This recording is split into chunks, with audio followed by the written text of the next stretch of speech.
আমি বলতে চাই যে এই মসজিদে যারা আপনার প্রতিবেশী, যারা এখানে নামাজ আদায় করে, যারা বিভিন্ন বাড়ির মালিক এবং এখানে নিয়মিত মসজিদে বেতন দেয়, হ্যাঁ, এবং খানা দেয়, এরকম যারা থাকে এরকম তালিকাভুক্ত, আসলে তাদেরকে নিয়ে আমরা কমিটিটা করতে পারি।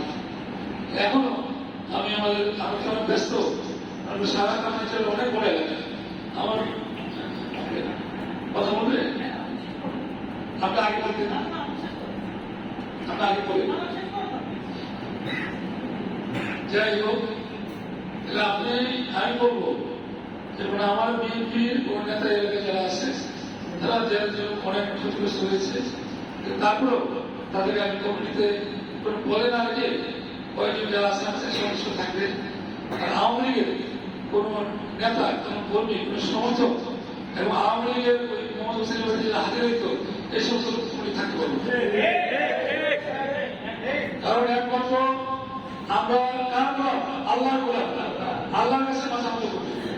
কিন্তু কোনো আমি চেয়ারম্যান ছিলাম, আমি কোনো মুসলিম কমিটি লাগাই আমার বাসায় বসে যে আমার সেটা সব দেখা করে, এরকম কখনো লাগাইনি। কিন্তু মসজিদের উন্নয়নের জন্য কোন দরকার কাছে আমাদের কাছে আমি সহায়তা করছি, ঠিক আছে। কাজে এই সমস্ত এবং আমাদের ইসলাম ধর্মের যে মূল যে ধারা সেটা ছাড়া অন্য ভিন্ন ধারা, ভিন্ন পদ্ধতি, মানে ইসলাম ধর্মের মধ্যে যারা বিভেদ সৃষ্টি করে এই সমস্ত লোক এই কমিটি থাকতে পারবে। আমাদের মানুষের যে দায়িত্ব দিয়ে গেলাম, উনি এখানকার যারা আপনারা কর্মী আছেন সবাইকে নিয়ে একটা সুন্দর কমিটি করবে। সেই কমিটি আপনার এলাকার যারা মুসলিম আছেন সবাই যাতে আমরা যাতে সম্বোধন দেয় যে এই লোকগুলি ভালো লোক এবং এরা চালাইলে আমাদের কোনো আপত্তি নেই। আপনি যাতে পরামর্শ করে আমাদের মাওলানা সাহেব শেখ এটা এই বিষয়ে আমাকে আমাদের দুনিয়া জামা ইসলামের আহমদুল আসলাম শেখ, হ্যাঁ, বলুন আহমদুল আসলাম শেখ বড় ভাই, ওনার ছেলে হাবিবুল্লাহ মিয়াজ শেখ, উনি আমাকে ফোন দিয়েছিল যে এখানে এই ব্যাপার এই অন্য অন্য কিছু গ্রুপের লোকেরা এখানে একটা ঝামেলা করছে যাতে কমিটিটা যারা নাকি আমাদের মূল আমরা ইসলাম ধর্মের আমরা মূল কাঠামোর মধ্যে আছি এই সমস্ত লোকের মাধ্যমে কমিটিটা হয়। আমার আর কোনো কথা নাই, এটা উন্নয়নের ব্যাপারে যখন দরকার আমি এই সমস্ত সহযোগ করবো ইনশাআল্লাহ। আর আমি এই কোথা থেকে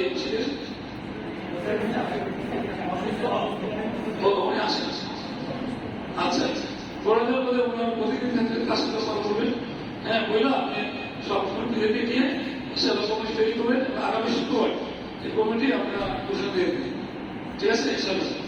আমি তো অনেক কাজ করেছি আমাদের দীর্ঘদিন আমাদের সাথে আমার দেখাশোনা নাই। 16 বছর পরে আমি তো গ্রামাঞ্চলে আমি গাঁজা, তারপর চাঁদাবাজি, জমি দখল, এই সমস্ত অন্যায় কাজ, মারামারি কাটাকাটি সবাই বন্ধ করে দিচ্ছে। আমি এমন বিচার করতাম যে পরে আমি একটা ঘটনা করিব এই সাহস কাজ হতো না, আমি সেভাবে চালিয়েছি। আমার বাড়ি থেকে দেখবেন যে আমার বাড়ি হলো আমার বাবার যে পড়া বাড়ি সেটা করে আমি ইচ্ছা করতে যদি আমি দুর্নীতি করতাম টিচার পিস্টার বাড়ি দিতে পারতাম। আমার একটা বাড়িও নেই, আমার যে বাবার বাড়ি সেটাতে আছে। তা আমরা যাতে সংসদ থেকে এই দেশে উন্নয়ন করতে পারি, এই দেশটা আমাদের সবার, এই দেশটা দলের না ব্যক্তি না, সবাই আমরা মিলে আমাদের কামারিচল ও সারা দেশে উন্নয়ন হয়, মানুষের সুন্দর সাথে থাকতে পারে, আপনার স্বাধীনতা মত মানুষ কথা বলতে পারে, হ্যাঁ, এবং সামাজিক ন্যায় বিচার থাকে, কোনো অন্যায় অভিযোগ না থাকে, তারপরে কিশোরকে দুষ্কৃতিকারী এগুলিকে চিকিৎসা করবে, এইগুলিকে আমরা এমনভাবে আমরা তাদেরকে প্রয়োজন করি, তাদেরকে আমরা প্রশিক্ষণ দিব, তাদেরকে আমরা বিভিন্ন ইয়েতে এনে তাদের কিভাবে আমরা ভালো করা যায় সেটা চেষ্টা করবো ইনশাআল্লাহ। আমি আর সময় দিতে চাই না, কিন্তু আমাদের দর্শন হয়ে যাচ্ছে বা এই মিনিট কথা বলতে চাই ইনশাআল্লাহ। সবাই আমরা দোয়া করবেন। আসসালামু আলাইকুম ওয়া রাহমাতুল্লাহি ওয়া বারাকাতুহু।